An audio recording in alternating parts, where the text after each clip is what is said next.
Curves of good fit. Our learning goal today is to use given data that approximates a parabola to determine a curve of good fit and express it as an equation. Please ensure you have the lesson printout so you can follow along with this video.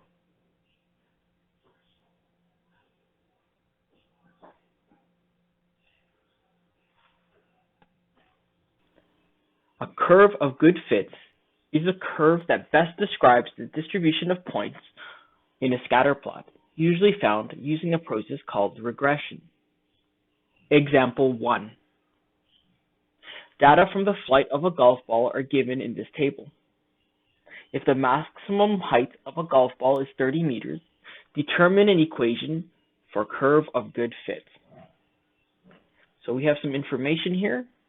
We have a horizontal distance and our vertical height of our golf ball. And we're going to say that this is our x-axis and this is our y-axis. And let me just get a different colored pen. Okay. So the first thing we're going to do when we have this information is plot this data. So we're only dealing with positive data here, so we only need one quadrant of our Cartesian plane, so that's why we won't be drawing the whole thing. And let's plot our data here. So we have our horizontal distance.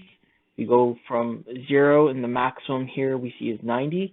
So let's plot that here. And on my x-axis, we'll say this is 0. And we'll go up for every 2 blocks, so it will be 10. That's 10. This will be 20, 30, 40, 50, 60, 70, 80, 90, and 100. What I like to do to make things extra clear, I just draw a little line here, just showing where each of those markings are.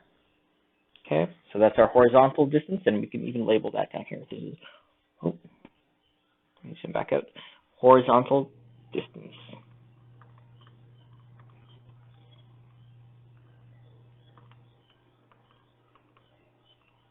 And that could be in meters, or that is in meters, I should say. And now let's do our vertical distance, our vertical height. And I chose a scale. I'm going to go up by, we'll say every 2 blocks is 4. So that's 4. That's 8. That's 12. That's 16. 20. 24. 28. 32, and 36. So those are vertical heights. So vertical height in meters as well. Okay, so now let's plot our data. So we have 0, 0, and I'll use a different color here. Use red. And we'll say 0, 0 is our first data point, so we'll plot that there. Our next one is going to be at 30 and 60, so 30 and 30 and 22, so 30 and 22, so 20 is here, so 22 will be right over there. 60 meters and a vertical height of 30, so 32, so 60 is here. Let's go up, and we see a vertical height of 30. So right below that, right over there. And we have at 80 meters, horizontal distance of 80 meters, we have a height of 27 meters.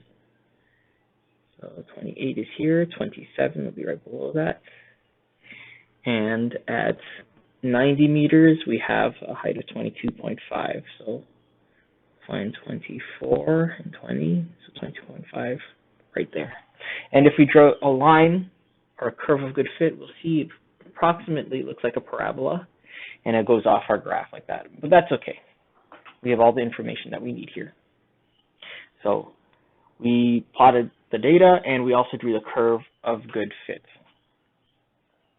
The next thing we're going to do is use the data to determine the vertex.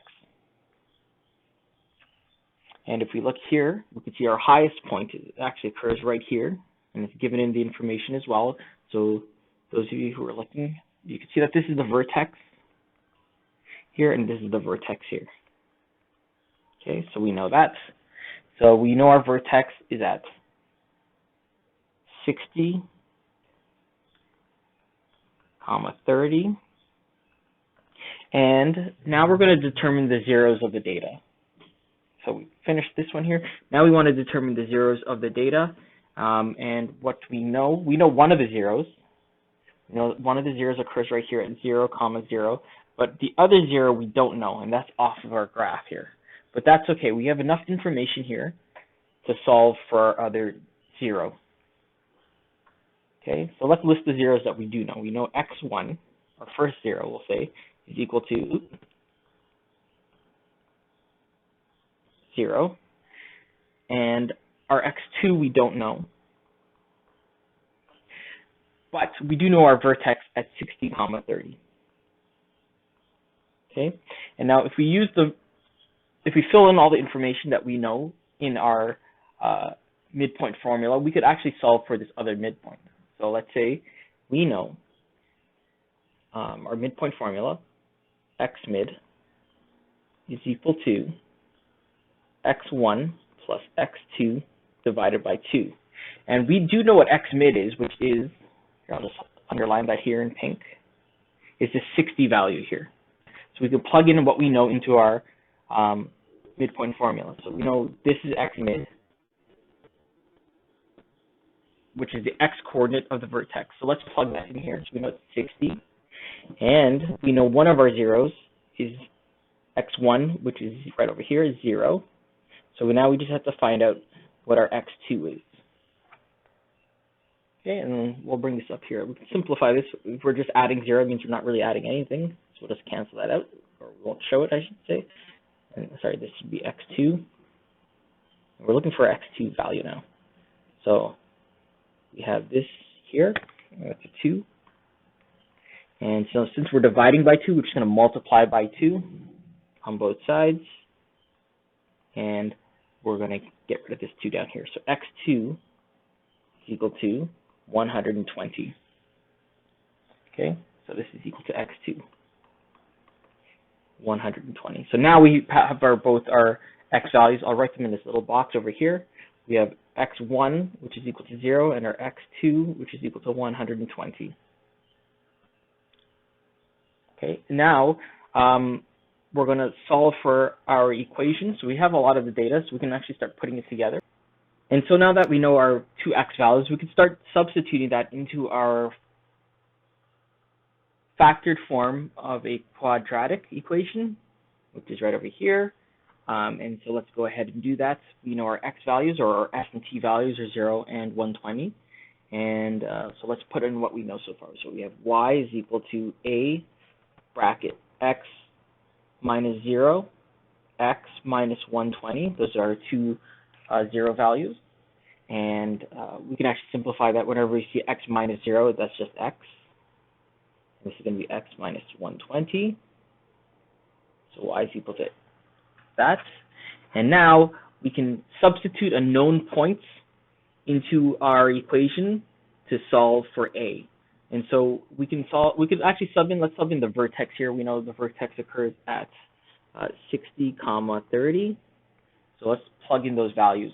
So whenever x is equal to 60, our y value is equal to 30. So we can replace anywhere we see an x, we're going to replace with 60. And wherever we see a y, we're going to replace with 30. So let's go ahead and do that. So we're going to plug in vertex. We'll say plug in known points. And we'll just plug in vertex because we know that. We could plug in any of the points of data, but we'll just use a vertex in this case. We have a, then we have x is equal to 60, and 60 minus 120. So let's go ahead and simplify these brackets where we can. 30 is equal to a times 60 minus 60. And now we can solve for what a is. So 60 times negative 60 is going to be a times negative 3600 when we multiply those two is equal to 30. And then we're going to divide both sides by negative 3600 to get rid of this side here. So we get a by itself. A is equal to 30 over negative 3600. And if we simplify that and we reduce, we get a is equal to negative 1 over 120. So if you divide, reduce by dividing top and bottom by 30, and we're going to get something that looks like this. So now we know all our pieces of information. We can state our equation here. So we can say, therefore, the equation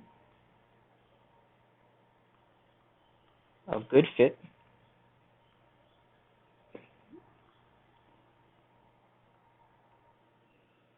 is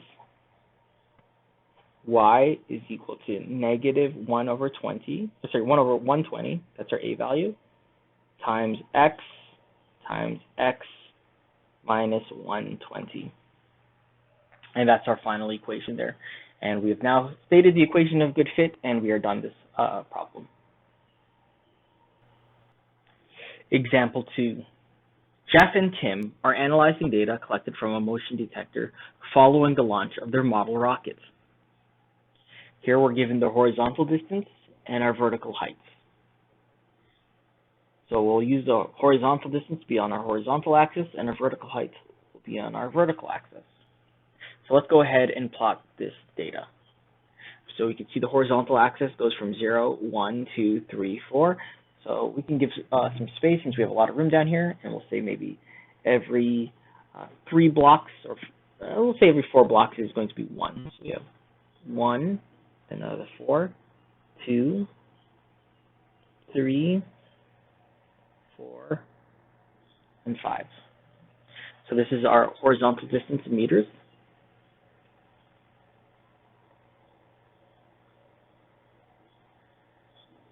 And then our vertical distance will be on the side here. So we have a go up to a maximum of 20. So maybe we can go by ones, and I'll just say this is 0. And so we'll label it 1, 2, 3, 4, 5. This will be 5. 1, 2, 3, 4, 5. 10. 1, 2, 3, 4, 5. 15, 1, 2, 3, 4, 5, 20, and we'll do one more, 1, 2, 3, 4, 5, 25. These actually, each block counts as 1 meter, but we're only just going to show every 5 meters. So this will be vertical heights in meters, and so let's plot our points. We have our first one at 0, 0. Then we have 1, 16, so 1, 16, so this is 15, 16 will be right over there. 2 is going to be a 2 and 20, 2, 20, right there.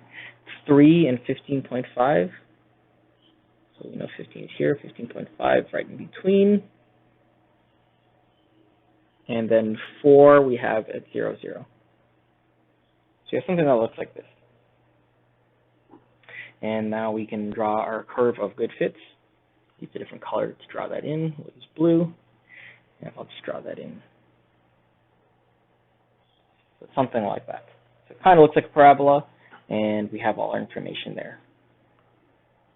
So let's go ahead and complete this example here. So we're going to use the data to determine the vertex.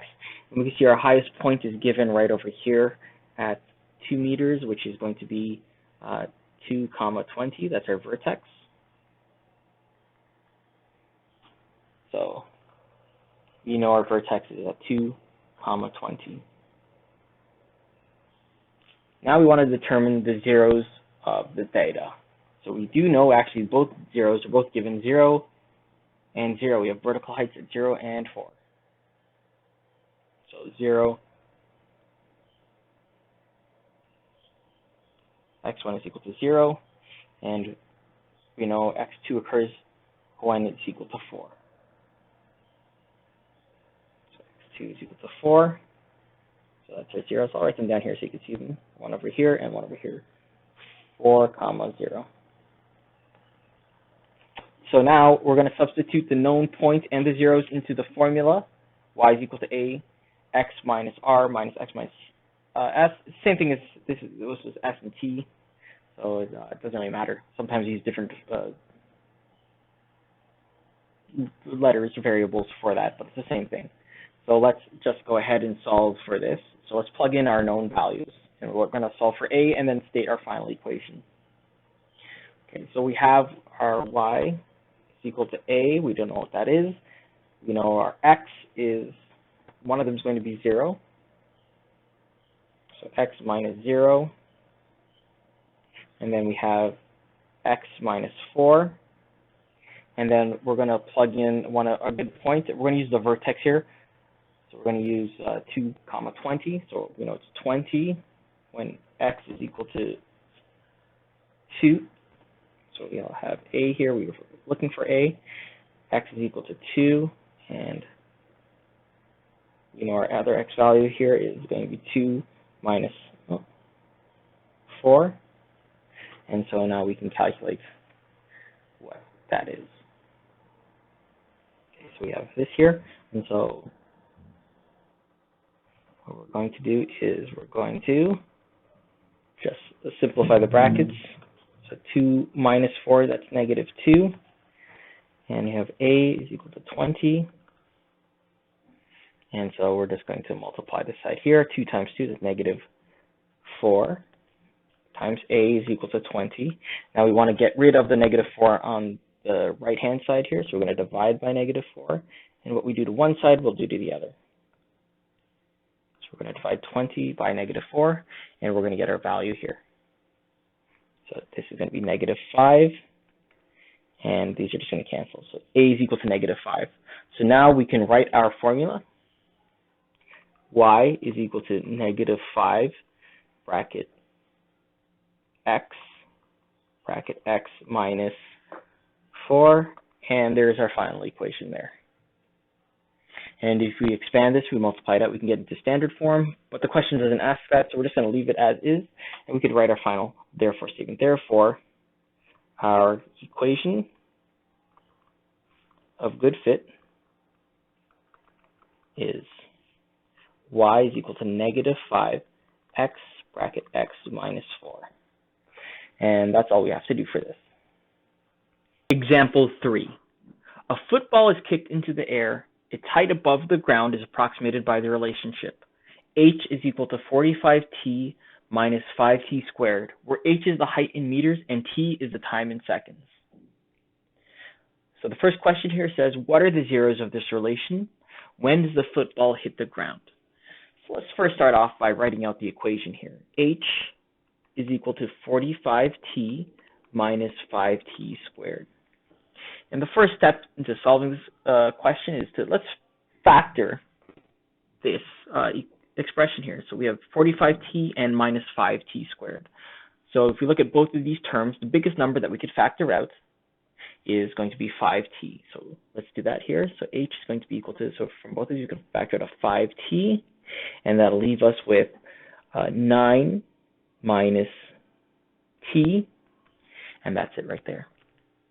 Okay, so to make things a little bit more clear, I'm just going to put this 5t in its own bracket as well. So now we have our factored form of this equation. And so what are the zeros for this relationship? So what we can do is set h now, since we have it factored to 0, and we can solve for the zeros of this equation, or what will make this equation true here. So what are the values? And since we have these two brackets, we can just look at the values that make each of these 0, each of the factor brackets 0. So we have 5t is equal to 0, or 9 minus t is equal to 0. Okay, and so we just have to solve for what our t value would be, and so we for each one. So if 5t is equal to 0, if we divide 5 on both sides, t is going just to be equal to 0. And this one here, if I move the 9 over to the other side, we're going to get negative t is equal to negative 9, and then we're going to divide negative 1 on both sides to get t by itself, so t is going to be equal to 9. So the zeros of this relationship occur at 0, time equals 0, and time equals 9. So t is equal to 0, or t is equal to 9.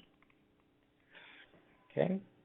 And what does this mean? So it means that the football is on the ground at 0 seconds, then it's kicked into the air, and then by 9 seconds, it'll land back on the ground when h is now equal to 0.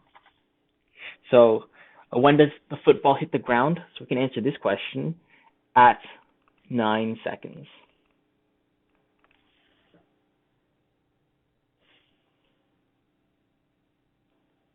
Okay, at 0 seconds, it's on the ground, it's kicked, it's going to fly through the air, and at 9 seconds, it's going to hit 0. That's where our height again is going to be 0. Let's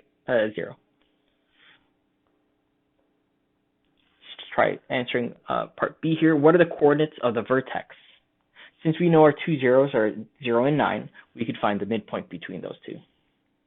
And we'll say it's t mid, since we're talking about t values here for time. So we have 0 plus 9 divided by 2. And we know that's going to be just 9 divided by 2, which is equal to 4.5. So t mid is equal to 4.5. So we know the midpoint of this parabola is going to occur when the time is equal to 4.5 seconds. And so we can actually find the height by plugging that back into our equation. So let's go ahead and do that to find how high the ball will be at 4.5 seconds. Okay, so we know, I'll just write the equation back here. H is equal to 45t minus 5t squared. And wherever we see a t, we're just going to plug in the 4.5 and calculate what the height is. So h is equal to 45 times 4.5 minus 5 times 4.5 squared. And so what we're going to do is we'll do Bedmus, or we'll do the exponent first. So 4.5 squared, that's going to be equal to, so I'll just replace that in the bracket here. It's going to be equal to 20.25. At the same time, I'll do the 45 times 4.5. And if we multiply those two, we're going to get 202.5. So whatever this works out to be will be the height at 4.5 seconds. And the next thing we have to do is multiply this 5 into this 20.25. So we still have our minus sign. So 5 times 20.25, that's going to be equal to 101.25. And this is going to be 202.5. And this, we're going to subtract these two. So our height is going to be equal to 101.25 meters. Okay, so our vertex, the maximum that this football will reach, is going to be at 101.25 meters at 4.5 seconds. So we could say our coordinates are 4.5, 101.25.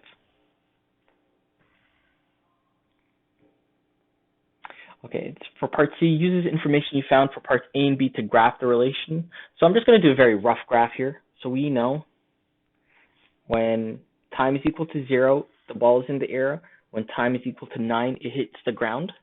So these are our time. This would be our time in seconds.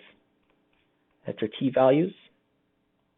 We know at 4.5, halfway between, that's when our ball is going to reach its maximum value of 101.25. So it's going to look like that. And then we can just sketch a simple parabola. It looks like this. Okay, so you can imagine a guy kicking the football over here, and after 9 seconds, it's going to hit the ground. And this is the height.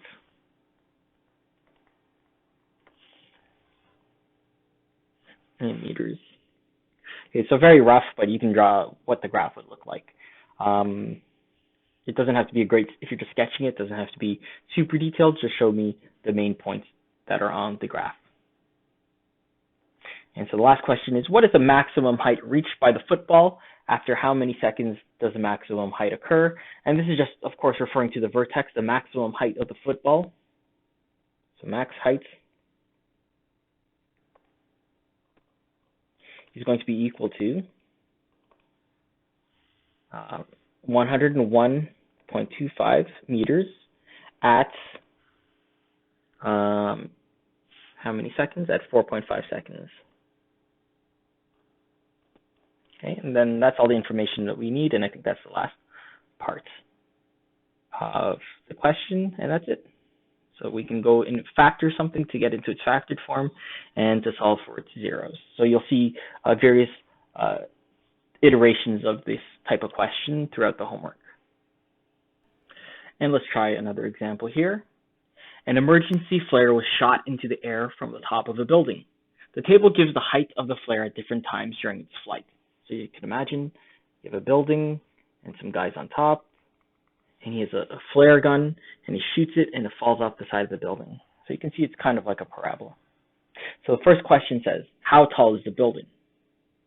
Okay, so we can assume that when he shoots it off, that's when we started counting the time. So we know at time 0, that gives us the height of the building.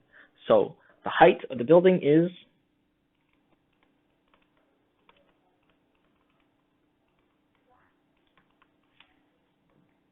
50 meters tall.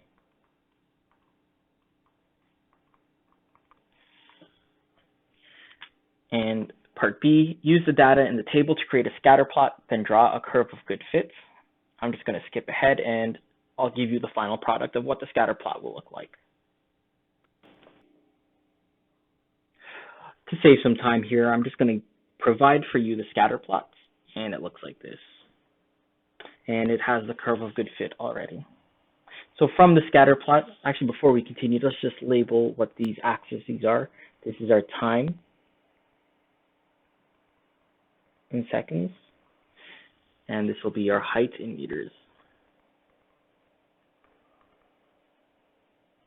Okay, and we can see here, we have some information that we could see. This is going to be our vertex, the highest point. So it gets to a vertical height of 65 meters. I already circled it up here. So that's going to be a vertex at 2,65. And then we have our 0, or one of their zeros, right over here at 6,0. We're missing our other 0, as you can imagine. It would be somewhere right here if we continue the scatter plot. Now, this part doesn't exist in real life, but we're just going to assume it's there following this trajectory. So we have to find our other t here to find our equation, which is the next question here. So we want to determine an equation for the curve you drew. So if you imagine if it was a full parabola, it would look like this. Okay, so what do we know? We know the vertex. Let's write this down here. I'll zoom in. So we know the vertex occurs at 265.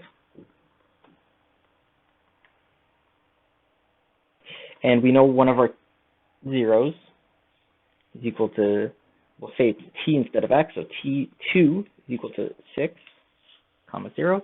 And so we know those things, but we don't know what t1 is, and we need to find t1 to get our equation. So let's solve for t1. We know vertex, this x value is equal to t mid, so we know t mid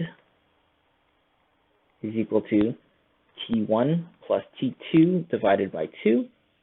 And so we know our vertex x coordinate, or t coordinate in this case, is equal to our t mid. So 2 is equal to t1 plus t2 divided by 2. And you know t2 is actually equal to 6. So we'll plug that in here.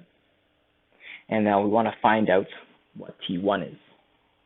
So the first thing we're going to do is get rid of this fraction. And to do that, we're going to multiply this side by 2.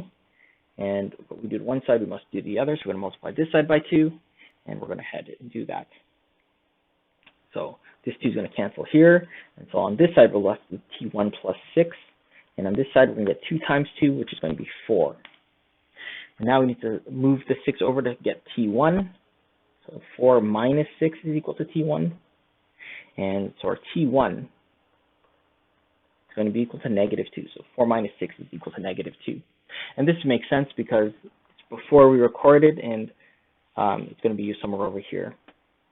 So it's a negative value. This is going to be 0 here, some other negative value, and we've figured out it's going to be negative 2. And so now we can start filling out our equation, and let's go ahead and do that. So we know y, or say height, h, is equal to a times t minus our first 0, which is negative 2, bracket t minus our second 0, which is at 6. So it's going to look something like that. And we can simplify this. So h is equal to a is going to be t plus 2, and then t minus 6.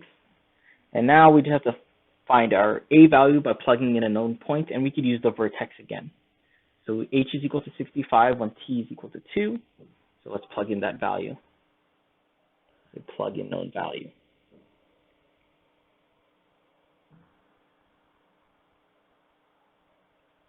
For Let's to find A. So we know A is equal to 65, or sorry, H is equal to 65 when T is equal to 2 seconds. 2 plus 2, and then 2 minus 6. So let's figure out what our A value is. So 2 plus 2, that's 4. 2 minus 6, that's negative 4. A is equal to 65. And so 4 times 4 is equal to negative 16. Times A is equal to 65. Now we divide both sides by negative 16 to figure out what our A value is. So our A value, we'll leave it as is. It can't reduce. 65 over negative 16. We like to put the negative on top. So A is equal to negative 65 divided by 16. So we can state our final equation would look like this. Y is equal to our A value, negative 65 divided by 16. T plus 2, T minus 6.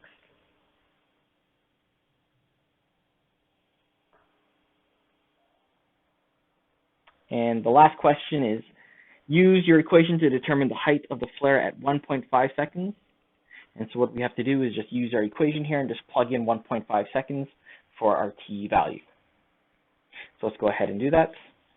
Sorry, this should have been an H, not a Y. We're just using H instead of Y and T's instead of X's here. Okay, so let's go ahead and do that. So we have